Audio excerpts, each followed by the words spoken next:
Broadcast.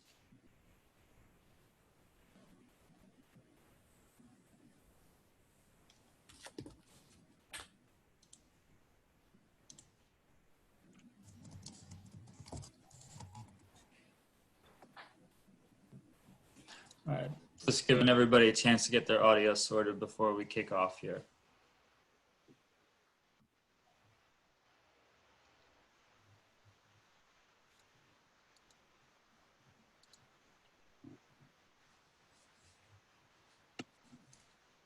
I want to show off our last place Nats shirt here. All right, we've reached the 2 p.m. mark. I'm going to type out these kind of guiding technical principles here, just so people coming late will be able to see them. But welcome to today's webinar. This is going to be a very interactive one. Normally, this is a roundtable when we are actually in person. So the two big pieces you have to keep in mind is that with webinar, your camera and microphone are going to be disabled by default. So the best way to interact with the panel today is going to be via the Q&A feature. So if you have a question related to anything they're talking about, that's going to be the best place to put it. You can ask those questions anonymously. You can view existing questions and upvote them, and you can also add your own comments to those questions. So that's the best way to kind of make sure that things don't get repeated and that we can keep track of what's been asked and what's been answered. For anything not directly related to the content, just kind of discussion amongst yourselves or general comments, you can use the chat feature.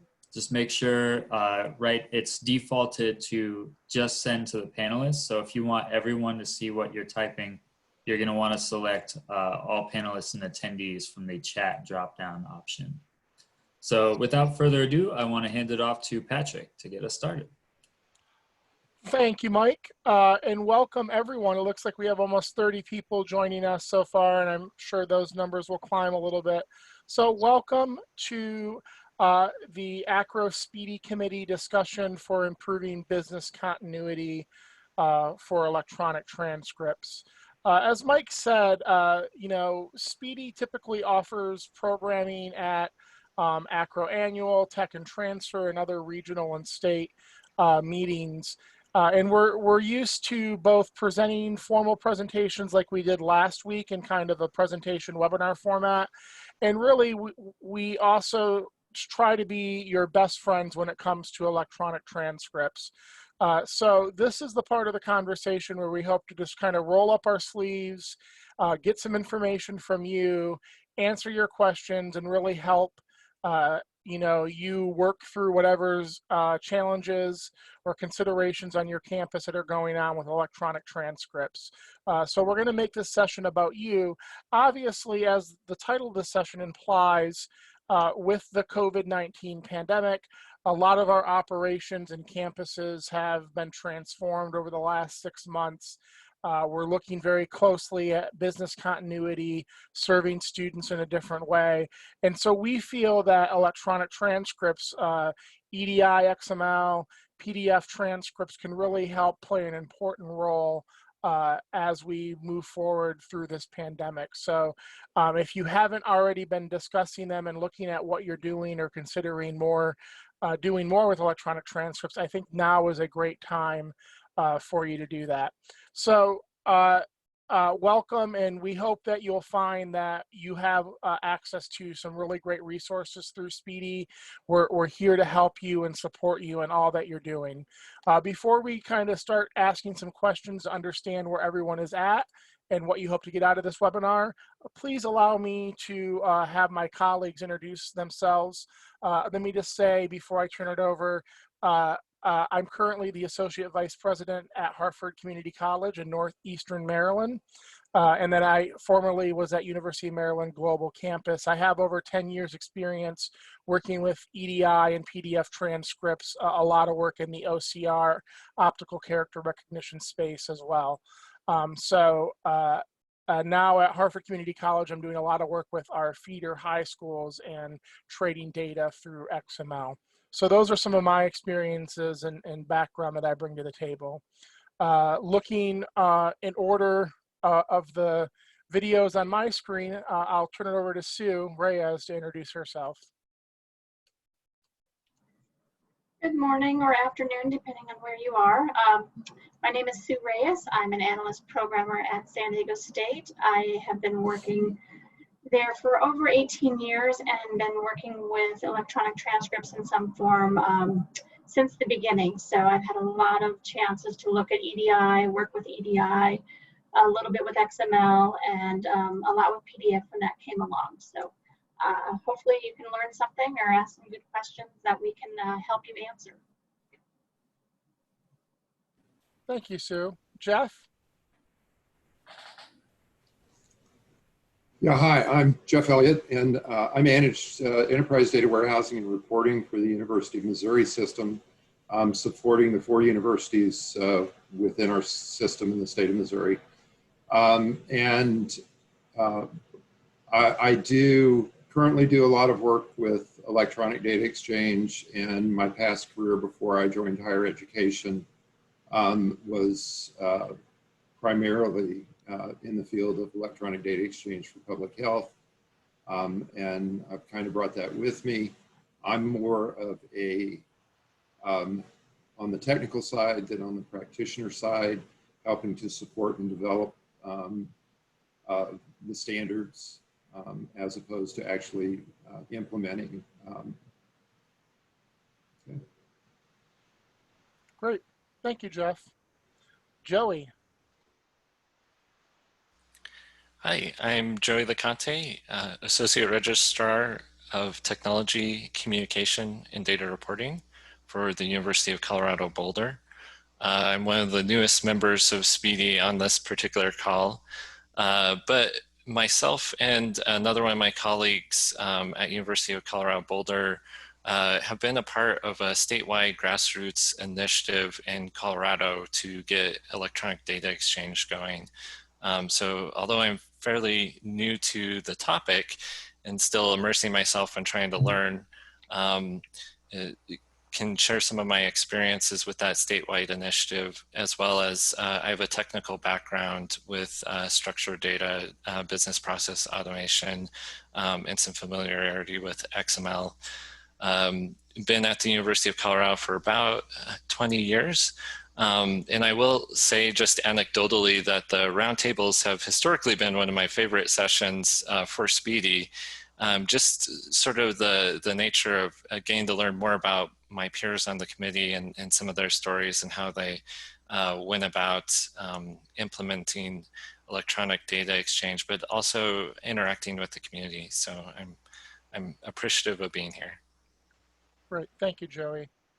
And I agree, this is always a great session, so we hope to have some good conversations today.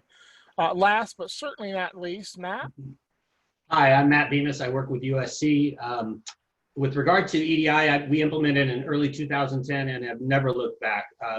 In addition to EDI, I have subject matter expertise and integration with degree audit systems. We're always looking for folks who are using bolt-on degree audit systems to learn why in the world they're not using EDI. It's the easiest thing you will ever do. There's some vagaries that we'll talk about, but it's really simple. And we're really hopeful to stress the importance of business continuity and embracing the resources that are out there to engage EDI and XML. This is a free resource. It's all soft costs to get this started. And once you get started, you never go back. So looking forward to talking about your needs and how the SPEEDE Committee can help you get there.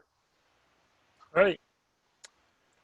Thank you, everyone. Now it's really our chance to get to know you all as the audience and participants in this webinar. So as we said at the top, this is meant to be a follow-up to our webinar from last week. So we do want to ask a poll question to see how many of you are tuning in after attending last week's webinar. So Mike, if you want to run that poll question for us, we'll get a sample. So go ahead, you should have the poll up on your screen. Submit yes or no if you attended last week. And we'll let this run for about a minute or until most of you have answered. So get those votes in. It's like Dancing with the Stars or American Idol. Your vote counts. That's right. And don't vote twice.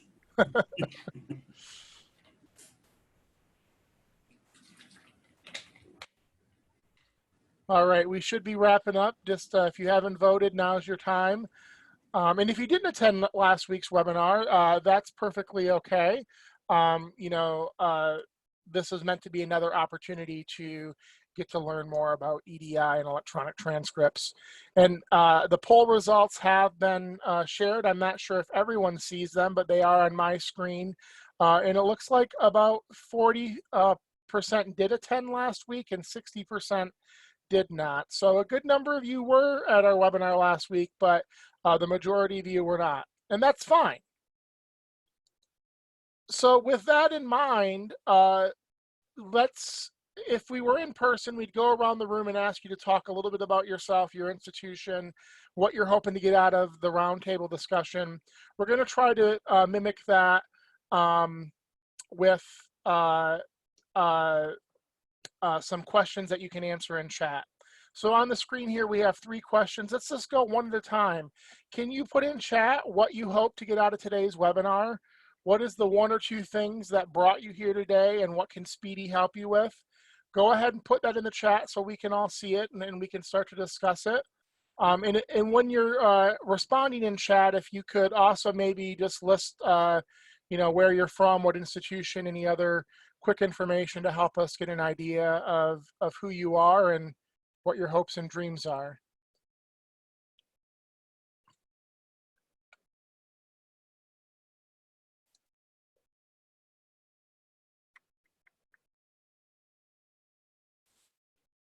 I'm not seeing anything in chat, so I'm not sure if that's a technical issue on my end or if we have a quiet group.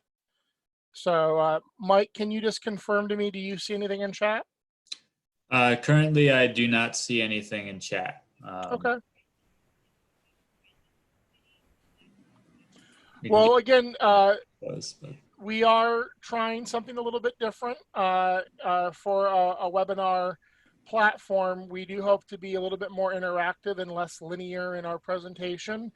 We do have some backup information that we can go to, but if it would really help us if you kind of give us some information in the chat. I do see some responses coming in now, so thank you for those of you who have been chatting.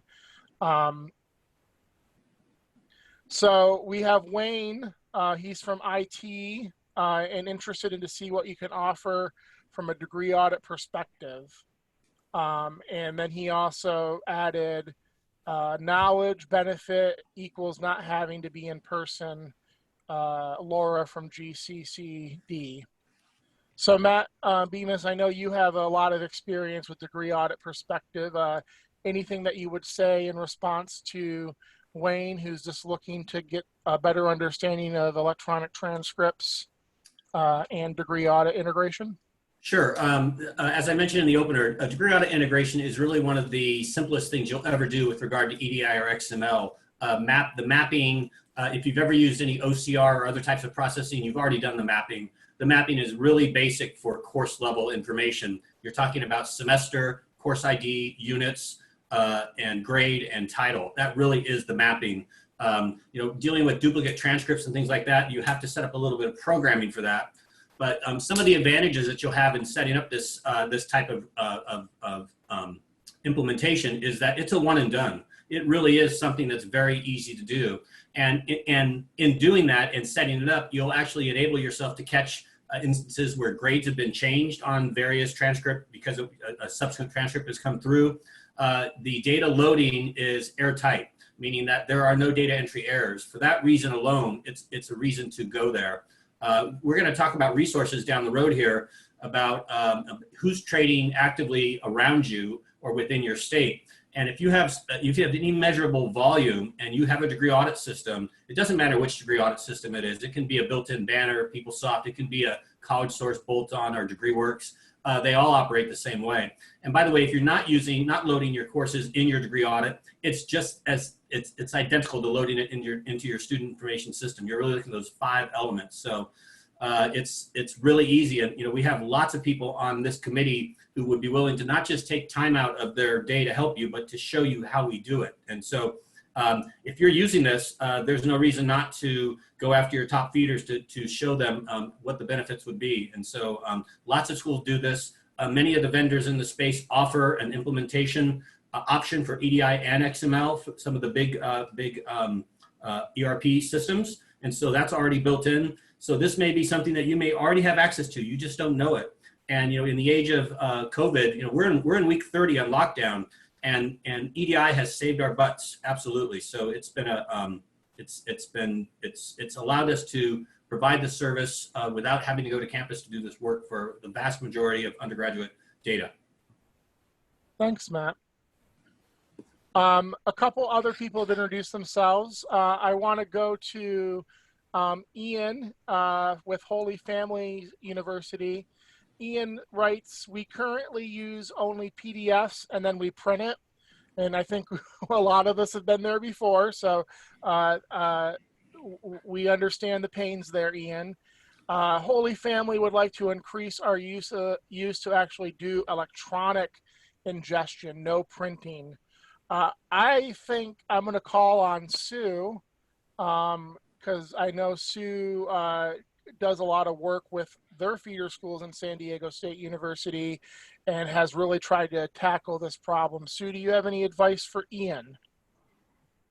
Yeah, the best advice I have is when you can get data and work with data, that's always going to be the quickest and the most automated version. But when you're working with PDFs, usually what you tend to do is that you either have someone who has to then type the information into your student information system, or if you look towards some of your imaging system experts, you can use OCR and sometimes even ICR, OCR being optical character recognition, where you draw basic templates and show the system where to find specific data, such as the student data, the course data, the degree data.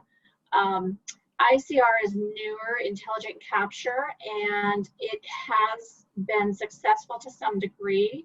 The biggest problem with transcripts is ICR relies on a consistent layout. So you may have a handful of transcripts that lay out the student information and the coursework consistently, but you have a whole lot of variation.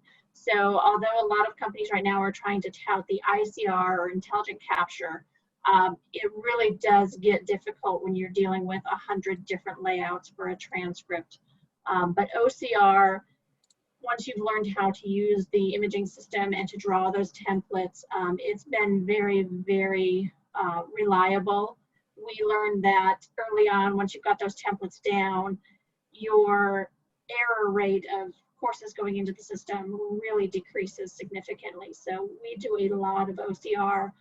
But those are only for the 15% of our college transcripts that are not coming EDI. At this point, San Diego State has worked very diligently to make sure that the bulk of our transcripts from colleges come in as EDI, because that is completely automated. We only ever touch a transcript that came in EDI that has some sort of problem. It doesn't match to a student, or something about the EDI is incorrect, which is usually something caught by an evaluator later on down in the system, not the actual EDI portion of it.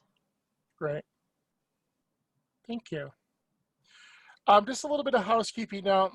Mike Sisson has put in the chat, if you have a specific question that you want answered today, if you don't mind logging that in the Q&A window, which is different than the chat window, so we can keep track of that and make sure it gets answered, that will be helpful. I have one more thing I'm going to call on Matt Bemis to talk about, and then we're going to move on to our next opening question. But if you have specific questions, make sure you log them in the Q&A window. This is what this webinar is all about, us answering your questions. So Kim and Fitzgerald, I'm going to get to you and make sure your questions are answered, but we're going to move on in a second. Matt, Kim, this is actually Kim's question. Kim from CU Boulder, Colorado University Boulder, was hoping to find out more about FICE codes. They want to look for some information on where to get them. Do you want to speak a little bit to that? I do. So I can give you, I've been very intimate with the whole native indices within North America due to a global project, and I'll talk about that in a minute. But basically, if the history of FICE codes, FICE codes were created in the 50s to track post-secondary educations. they were sunset in the 60s and replaced by OPEID. So I can't tell you exactly what FICE stands for. I think it's like Federal Interagency Committee on Education, and OPID is Office of Post-Secondary Education ID. And the reason that was replaced is the FICE code was a 6-digit number, and it didn't meet the demand and the bandwidth for that. So it went from a 6-digit to an 8-digit. OPEID is the open current index that you want to use if you're considering using FICE or OPEID. We get a lot of our data from a vendor called College Source in the form of self-reported data. They send us OPEID. We basically truncate that to match FICE, and we map it to our seed. But what you're going to want to do is, if you're using any type of index, you're going to want to make sure it's a current index. It's active, it's open, people are adding to it. The problem that schools get into with using a closed index is people make up their index value if one doesn't exist. So I would recommend not just mapping your systems to OPEID and SEED and FICE, but also IPEDS, ACT, and something new called the PEST geocode. This is an international effort to put a single identifier on every post-secondary school on the planet. It's actually a published index on pest.org. And I know we're working with College Source right now, and they're starting to use the PEST geocode to transmit data to us. So it's a kind of a one and final code to address the international need for exchanging data. Great. And Matt's been a champion on that work, so we're so glad to have your expertise, and thank you for helping us organize all these different codes and managing that. So I'm going to move us along in these opening questions. It seems like we have participants that are at various stages with EDI and PDF and electronic transcripts. So our question to you is, what do you see as the biggest benefit of electronic transcripts? Why are you here? What do you hope to accomplish with using electronic transcripts? What's that benefit that you hope to achieve? If you want to put that in the chat so we can all see it and respond to it, that'd be great. While we're waiting for things to come in, does anyone on the panel have any thoughts? What are the benefits that you think of when we start talking about EDI? To me, the benefit is you literally go from having to touch every transcript that comes your way to only having to deal with the transcripts that have specific issues. So for us at San Diego State, it's all about volume. We receive over 90,000 applications for admission each year. We process thousands and thousands of transcripts. So being able to have the system automatically process them and to get that information into the system so the student is served faster is just critical for us. Great. Yeah, and so for USC, EDI data comes through all day long, even in the form of prior degree verification for our international students. This is all automated. And what I mean by automated is these things drop in, courses load, the student is put on overnight batch. When the batch processes, the student gets an email notification, and we're done. No one touches this unless there's an unknown data set that needs to be added to our transfer articulation rules. It really is a full automation process. You won't get there overnight, but once you get there, you're done. You really have a level of efficiency, and the staff who used to key this work in, or even just check for quality control, are repurposed and doing more thoughtful work. Thank you, Matt. I'm not seeing any responses to benefits. So Sue and Matt, we appreciate your thoughts. But maybe the next question will spur some conversation. To those of you in the audience, what do you view as obstacles preventing implementation for electronic transcripts? What obstacles are you experiencing? And this might help us, give some thoughts on how we as Speedy might be able to assist you.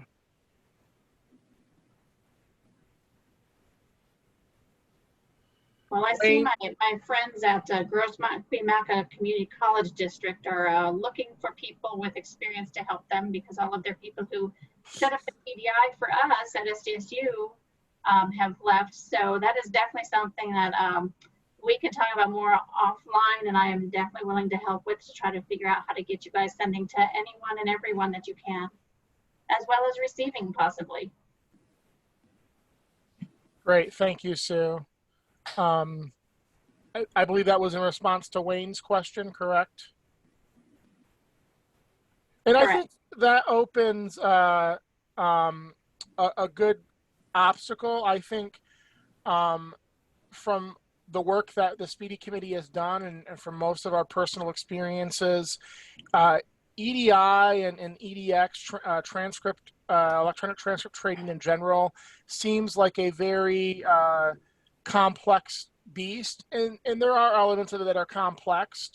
You know, we aim to demystify it, but this is a common occurrence. I've experienced this even in my state of Maryland, where, you know, you have key resources that do a lot of work on these initiatives that retire or move on, and then you lose some of that benefit. So, you know, it very much is common for these types of projects to be nurtured by people outside of your organization that's done it before. And so if we can help you as the Speedy Committee move things along or solve problems or make connections to get your implementation off the ground or resolve an issue, let us know. That typically is a role that we fill as Speedy.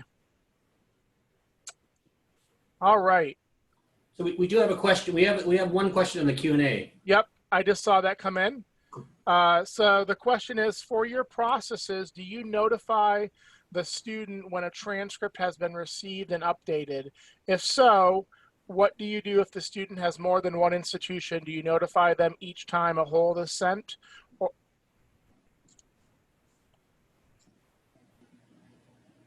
I can field that for San Diego State.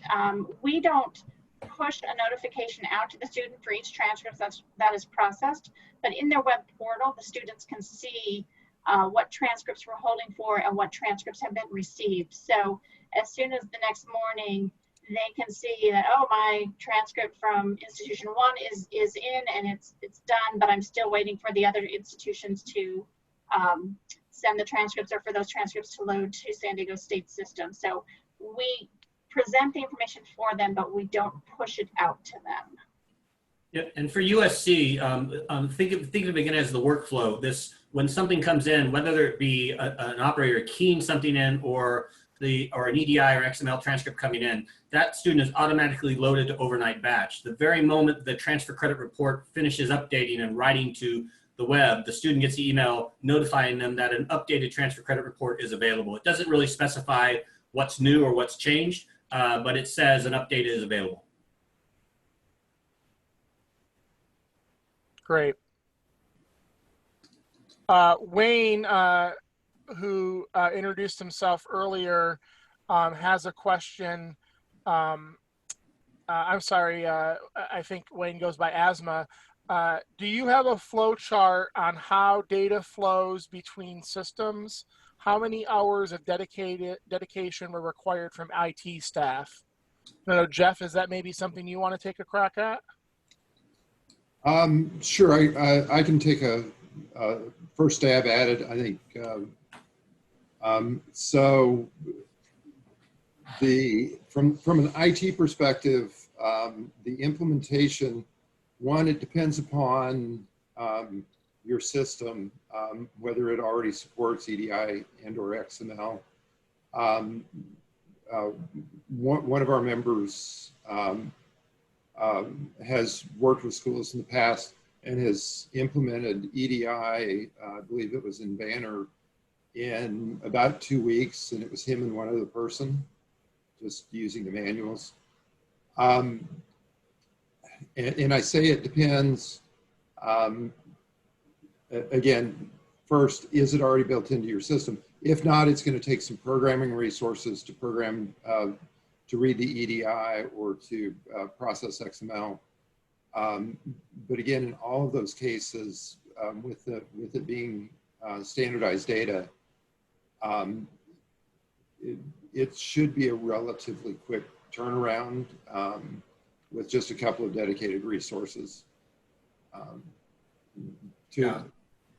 And you know, Matt, in your case, it took us literally 3 days to just say, okay, we're looking at the semester, the course, the grade, the units, and the title.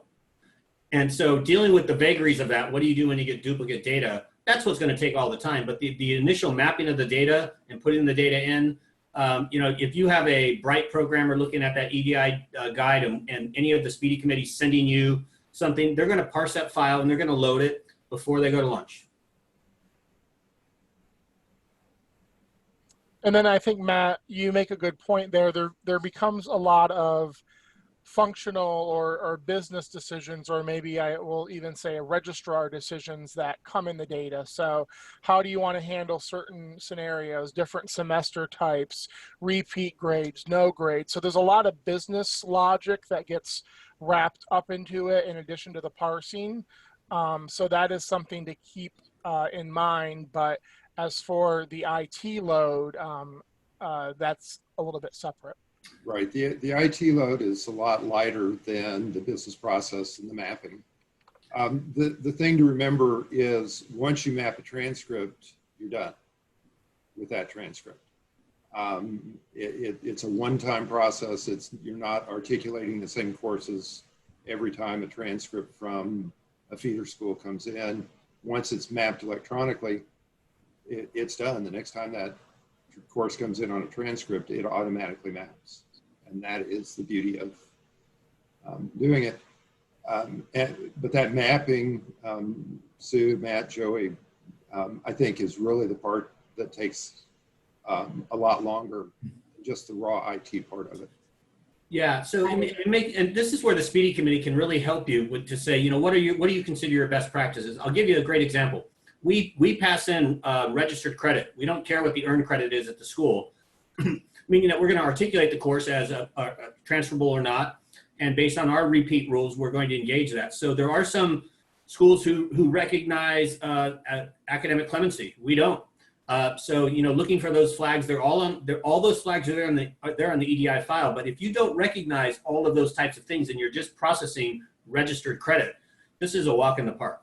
But having those conversations about best practices is a good thing, and really trying to mirror what you do in your operation now, not making the technology drive your internal decisions, but having the technology support your internal decisions.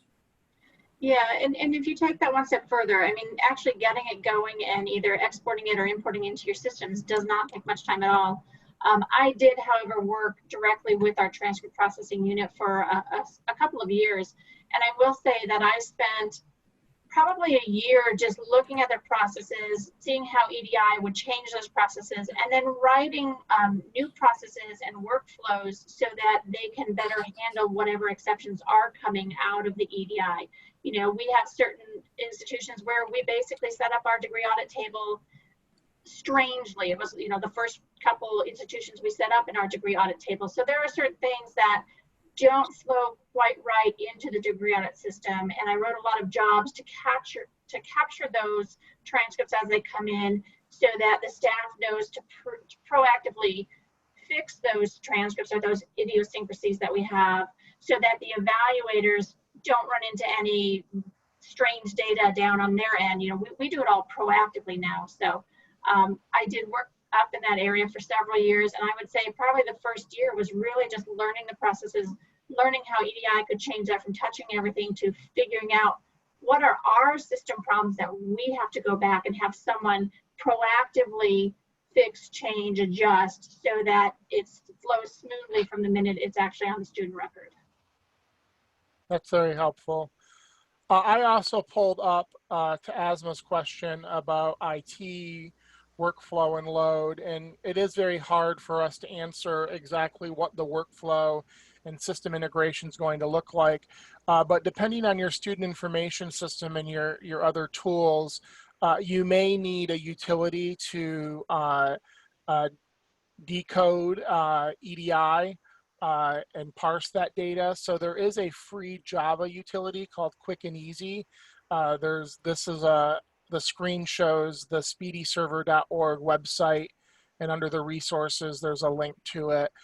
So if you're looking for a tool just to be able to consume or parse EDI data and even generate responses that you've received it, this is a good tool to start with while you look for some of those other more integrated approaches, such as the banner approach. And I know some of us have used PeopleSoft to do this as well. So you know, there are options and there are even some free options to help with this.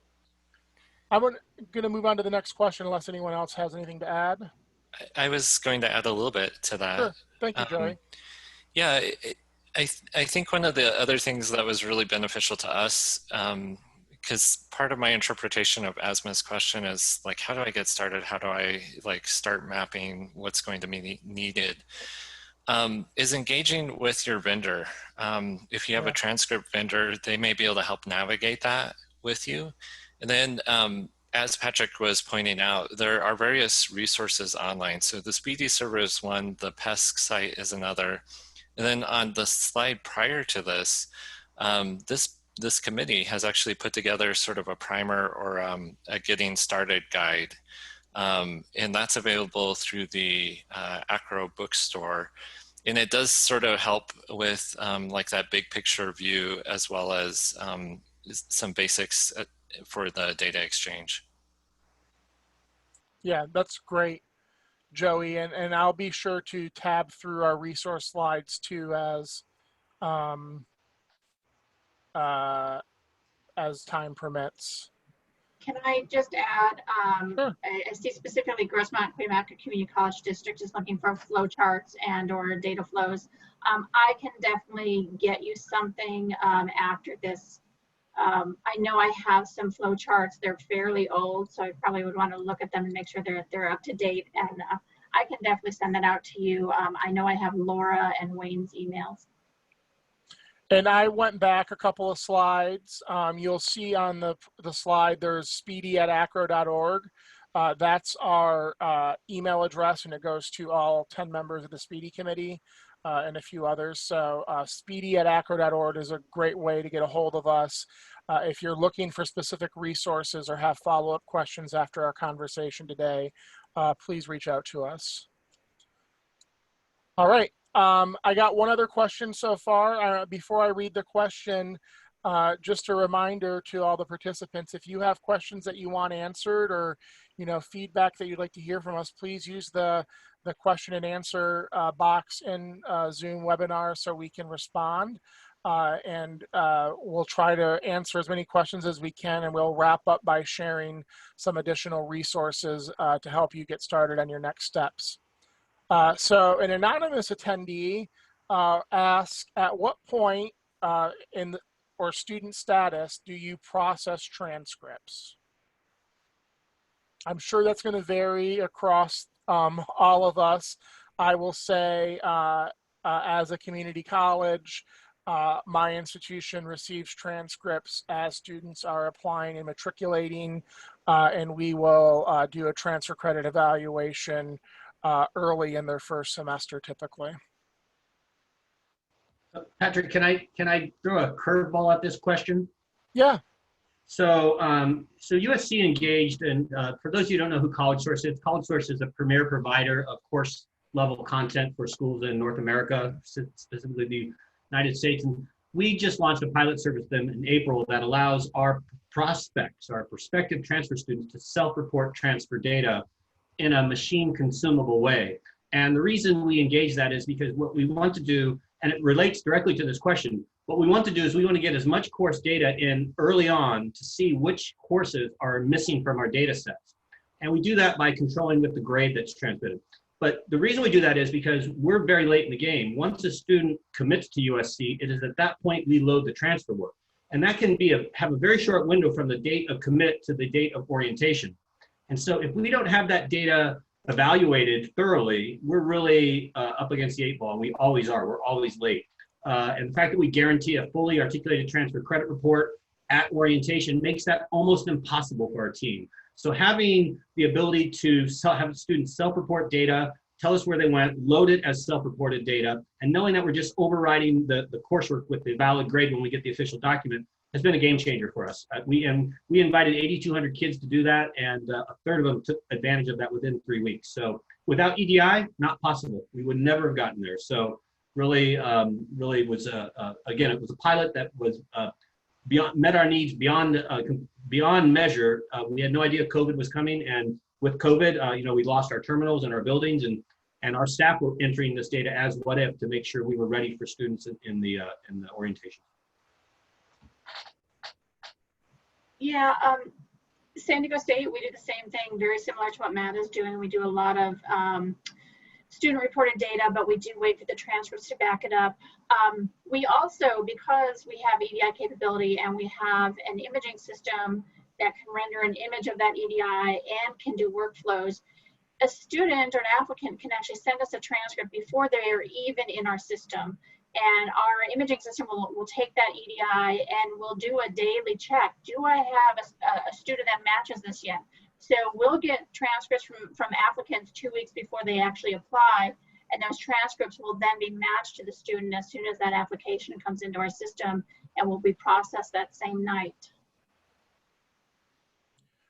I think these are excellent examples and really why we framed our last two webinars around business continuity. Because, you know, at the core of it, it may seem like we're just talking about trading transcripts or student records electronically. And that is the foundation for what all of this conversation and integration is talking about. But as you've heard from Matt and Sue and Jeff and Joey and myself, there's so many more opportunities once you get the data and how you integrate it with your information system, your degree audit system, your records and imaging system. And it really helps set you up for continuity. So when a unforeseen circumstance like a pandemic hits, you really can, you know, continue to support your students and fulfill your institutional mission in a variety of circumstances. I see another comment here. This is from Iwona. Comment on receiving transcripts electronically means faster review of our applications, eliminating mail time, opening mail, scanning. Also, when the transcript is received electronically, especially from our international applicants, it eliminates the question about authenticity of documents, just a lot of the benefits, Iwona, from the City University of New York. I really like what you said there about international data. You know, EDI can be used with international data. I think, Matt, you've done a little bit of work on that. Is there anything you'd want to add or comment? Yeah, so we receive, so we're one of the largest provider of post-secondary education to international students at USC is. And as part of that, the 4,000 graduate students each year have to verify their prior degrees. They go through a vendor to do that. And years ago, we outsourced to that vendor with the under the agreement that they would make a pledge to send data electronically, EDI or XML. And we've never looked back after going live. We get these data sets in all day long, certifying the degree. They load into our student information system. The student, just like undergraduate students, is put into a batch, and they are notified the next day that their prior degree has been evaluated and has been processed. They're invited to check to make sure we got it right, because that's what appears in the commencement bulletin. So getting out way in front of that curve from really cradle to grave, from admission to commencement, that has automated that process completely. And prior to leveraging the outsourcing of that, this was a nightmare when we did this in-house, just a nightmare to certify 4,000 degrees in-house. Is no one was happy with the service. So not only are they happy with the service and all around, we get the data electronically, and there is literally no work on our side at all. Students apply, they submit, whether they engage the vendor, they submit their documents, and when completed, we get the results electronically, and everybody's happy. Yeah, we've also even built out our degree audit tables to include several international universities now. So we're really starting to build those out. We've been doing it domestically for a long time, but this past year we've begun doing it for international institutions. And I assume, Sue, that's the reason that you're doing that now, and that's possible, is because with the EDI transcript data, you're getting it in a consistent format every time, so you're able to build rules around it and articulate the credit.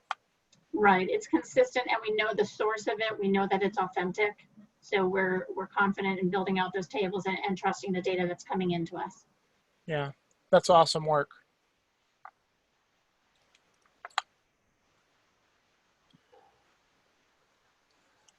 Just want to take a time check. We have about 15 minutes left. We still have time for a few more questions, so if you want to get them in, we can, and then we'll end with just recapping some of the resources available to you and how you can continue your next steps. Great, we have a couple questions that just came in. Thank you, attendees. Someone would ask to know what system that Sue uses and that would allow the daily check on transcripts received before an application has been submitted. So we use the Highland OnBase Imaging system, and that system, when we get transcripts that come in, they come to our SFTP server, and we push a copy to our student information system and our degree audit system, and we push a second copy to OnBase. So OnBase will load that data, create an image that our evaluators can look at and read quickly, but it also allows us to workflow. So as it comes in, we do a match to the student record, and if we don't find it, it sits in a workflow and a queue that has a timer that daily will check, and you can set up how many criteria are required to confidently do a match and move it automatically, or say I have a potential match and put it in another queue for someone to look at and verify that it's a match. But we leverage right now our student information system is homegrown. We are converting to PeopleSoft, but we have links between the student information system, the degree audit system, and OnBase that help us do all that work. Thank you, Sue.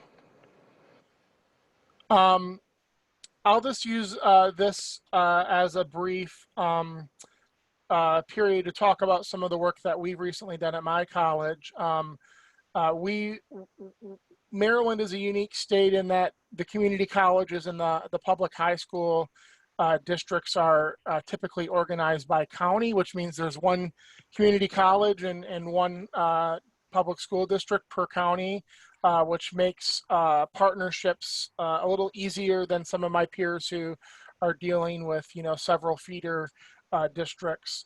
And Maryland also has invested in dual credit, dual enrollment, early college programs for years. So for the last, 8 or 9 years across the state, we've been growing dual enrollment between high school and college students.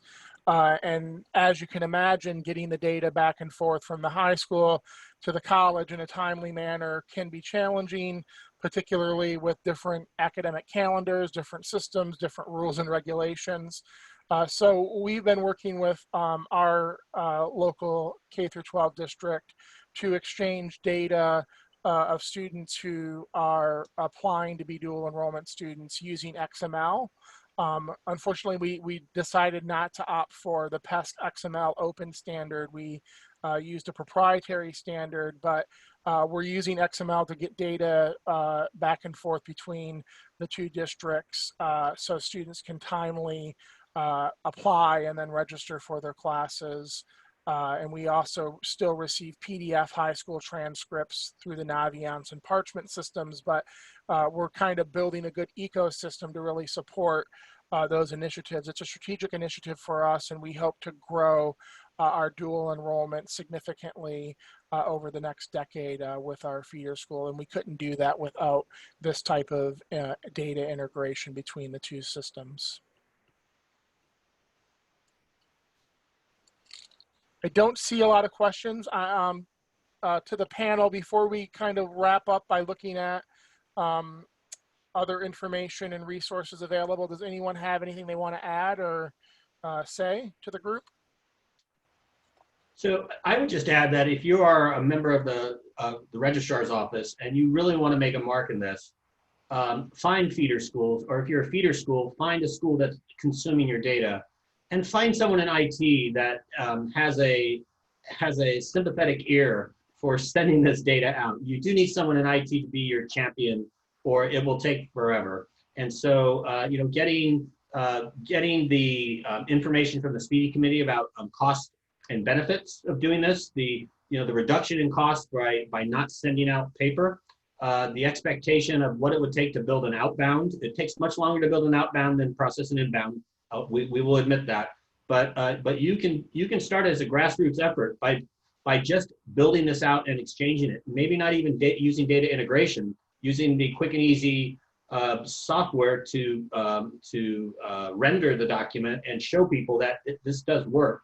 The other thing is that this is completely secure. Since 1996, there has not been one incident of fraud in data transmission exchange. So if you want to get rid of fraud on transfer credit, this is a way to do it, both outbound and inbound. Matt, you make a good point, and I just want to add to that. Thank you for bringing up, making connections with IT to get the ball rolling. I just want to reiterate, from some research that I've personally conducted, and really from the experiences that I've gathered from the SPEEDE Committee, these types of initiatives typically start off as grassroots, as somebody in the registrar's office or admissions or wherever, but somebody really seeing the benefit of this and saying, what if we did this? And then building a grassroots coalition on their campus to make it work, tapping into resources outside. So if you find yourself in that position, I want you to know that that's not really atypical. And again, you can draw on SPEEDE as a resource to help navigate this and figure out a way to move it forward for your institution. But really all it takes is a couple really dedicated people to make this happen. Dedicated and probably in the right areas and with the right skill sets. So there was a question, Asma, there on our landing page, there. Correct me if I'm wrong, guys. We have a cost-benefit analysis document there that will help you work through that. That's acrospeede.org. It's on our. It's here, right, somewhere. Mm-hmm. Yeah. So it is there, and it's it includes things like space, cost for the building, cost for the workspace, cost for the printer, not to mention the toner and the stock and all those things. So. You'll be surprised how much money it takes to send out a paper transcript. Right, and that's here the first link on the second page, SPEEDE Committee website. Yeah, I believe that's where you'll find it. Let me just talk quickly about the resources. Joey brought up the publication, the EDX Basic Guide to EDX, which is pictured on this slide. It's a volume 2 or a second edition, I should say. So it was recently updated by the SPEEDE Committee, and it's really meant to be a primer in EDI and a blueprint on how to get started. One of, I will say SPEEDE's mission is Fiat-Tio, fostering the implementation and adoption of electronic transcripts. And part of the way we fulfill that mission is to offer these events and training through AACRAO, the annual meeting, these webinars. So you can find a list of AACRAO events and trainings there. That's a great way to stay in touch with SPEEDE and other resources as well. There is a great page on the AACRAO website around PDF exchange, and that really gets into a lot of the nitty-gritty on PDF and OCR and managing that process. So if you haven't read that, that's a great place to start. We talked about the SPEEDE website, and then also I think Joey mentioned past the Post-Secondary Electronic Standards Council's website, which they are a group that manages several standards that are used in everything from IPEDS data to electronic transcripts and other things. So that's a great resource. And Patrick, can I just interrupt there on the PEST sure website? Can. The PEST website doesn't just have the standard. It has the recommended implementation guides. It has the expectations of registering for the SPEEDE server. It has a lot of good information outside of just the schemas or the implementation guide itself. So definitely you want to drill down on that resource.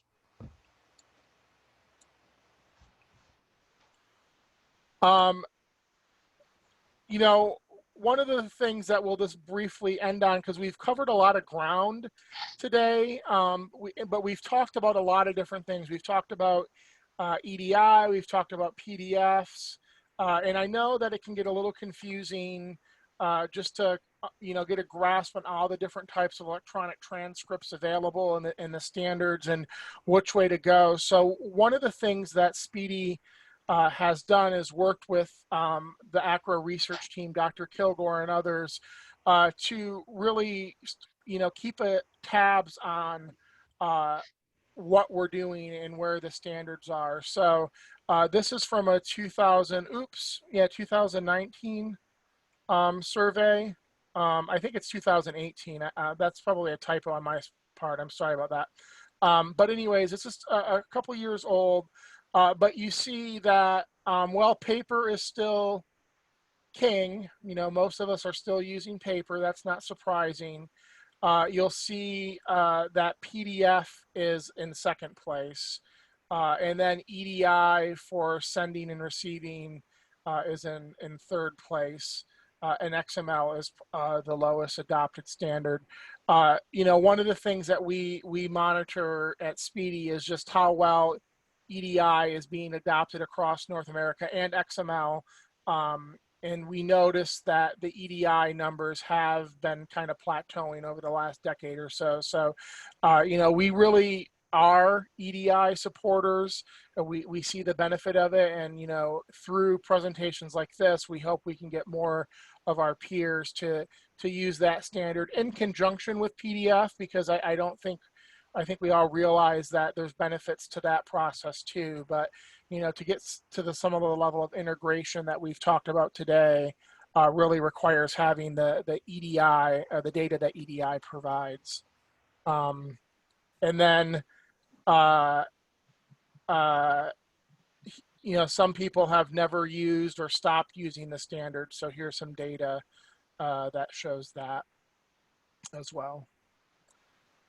I think we'll need to redo this whole questionnaire in about a year or so to see how it's adjusted, because I know a lot of people who have not even considered changing how they're doing transcripts are now rethinking it because of COVID and what's going on. So I think the numbers will have a fairly significant shift in just a year or two. Right. I definitely agree, and that it really speaks to the timing of this webinar. The presentation deck will be available to you. These last 3 slides, we just included kind of our running catalog of courses and sessions that we offer at meetings and in webinars. As we navigate the virtual environment, we probably will do more of these webinar type settings. We have a follow-up webinar scheduled for the AACRAO SEM conference in October, so that will be our next presentation. But we look forward to being able to deliver this type of content to all of you. I don't see any more questions, and we have about a few minutes left. So I just want to thank everyone for your time today. It's been a pleasure getting to know you. Again, if you have questions, speede@acrao.org. Here's the email, speede@acrao.org. Please send us an email. We're happy to help. On behalf of the AACRAO committee, your 10 best friends in electronic transcripts, we appreciate all that you're doing for your students and your institutions, and we hope that we can help you.